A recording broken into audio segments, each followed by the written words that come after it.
Tim the Toolman Taylor first burst onto our TV screens back in 1991, and no matter how big Tim Allen's star got, he always came back to his home improvement roots. My wife says when I put this bad boy on, I turn into a wild, hairy, disgusting ape. This show's gonna be everything. We're gonna show people how to be real. We're gonna beam, life will zoom from your eye. Just say shut up when you want me to shut up. For 8 seasons, E.T. was right there alongside Tim, and nearly 30 years after the first episode came this full circle moment. Tim the Toolman Taylor came face to face with Last Man Standing's Mike Baxter.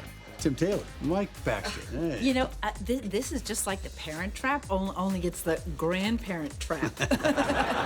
How does it feel to be playing him and playing yourself? Is that weird for you? Not what I expected. It was very difficult, and then having people direct me in a character I developed 20 years ago. I was pretty famous myself. I had this TV show for 8 years called Tool Time. And yet here you are. And while we're hoping for a future home improvement reunion, we kind of had a mini one when we brought Tim and Richard Karn back together. All of us are still close. I mean, I still see Richard way too much. Boy, way It just doesn't feel like 30 years. No, it doesn't. I never told you this, Tim, but you're like a brother to me. Look out. Oh, all right, Al. I think it resonates with the parents that grew up with it are now being able to show their kids something that they can sit all together and watch. Y'all know fans of The Nanny have been waiting for a reboot ever since the show ended over 2 decades ago, right? So, could it happen? I got the answers and one really fun flashback with the one and only Charles Shaughnessy. That's how she became the nanny. What's the secret sauce for you and Fran? I think we just knew how to play off each other. We trusted each other, and it took off like a rocket. I wonder, like, behind the scenes, or even a favorite memory or favorite time? I have to say, the guest stars. Elizabeth, I'm so sorry. I didn't know you had already arrived. Oh, didn't you hear the buzzer? Elizabeth Taylor, Elton John, right up to Coolio, who at the time, and Billy Ray Cyrus. Yes. I mean, just everyone you could imagine came through. What do you remember most about the wedding episode? Not a lot. It was like a real wedding, you know, it was just a blur. Well, E.T. was behind the scenes for that 1998 episode. It's felt like there's a real wedding going on. I mean, I've lost weight. Charles says he knew back then, once their on-screen relationship turned romantic, that would be the kiss of death for the show's longevity. It was canceled the following year. This is the worst nightmare probably just beginning with them getting married. Now she's Mrs. Sheffield. He has to introduce her to all his relations, and she talks like this. What's the matter with the way I talk? Nothing, darling. We knew that was kind of a death knell. Yeah. When you've got a relationship built on this sort of sexual tension, getting married is like the last thing you want to do. We did it, but we were like, oh well.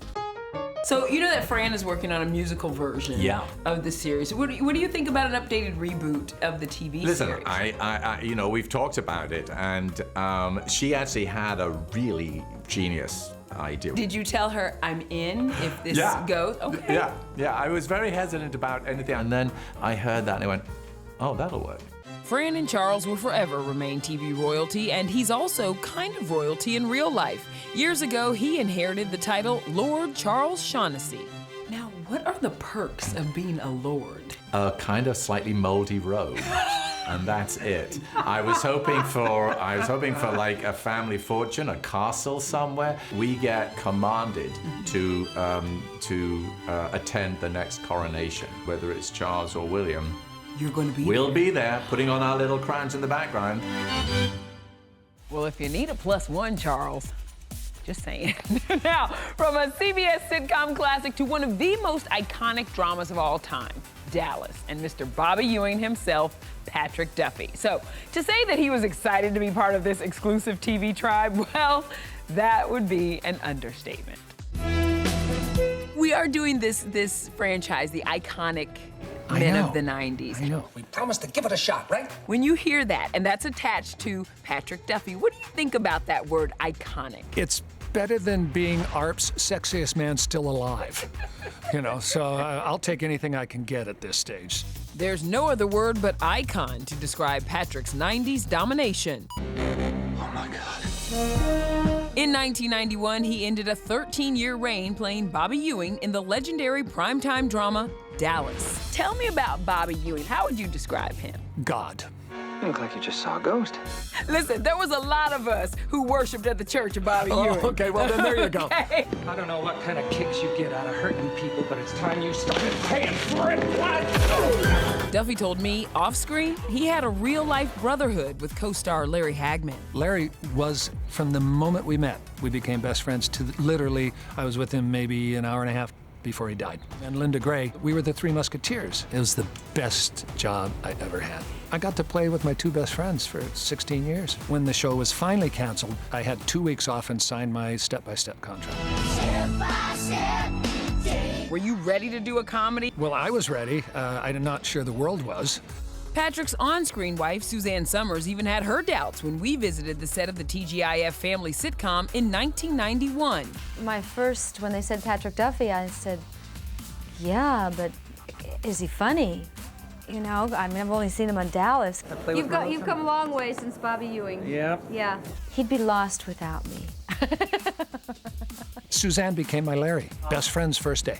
Well, we're in the land of reboots. Would you ever think about revisiting that with her? The step-by-step reboot has been discussed. We were one of the first sitcoms where the two adults had a real sexual relationship. We're each other's best presents.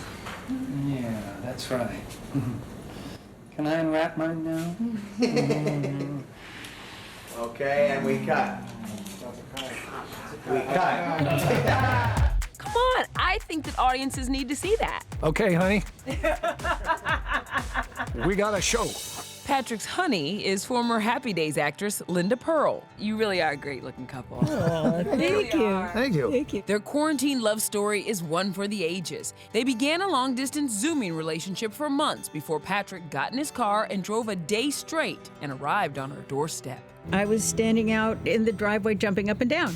I made a total fool of myself. It's remarkable that you didn't turn around. No. Well, and the other side of it is that I drove all those hours and I was 5 minutes from her house. And I pulled over because I was in my 23-hour driving clothes. And in the middle of a Colorado Springs street, I'm dropping trowel outside my car. I'm putting on a good pair of slacks. And I took a water bottle and I put on my hair. I gargled, smelled my breath, got back in the car and drove up like, this is how I look.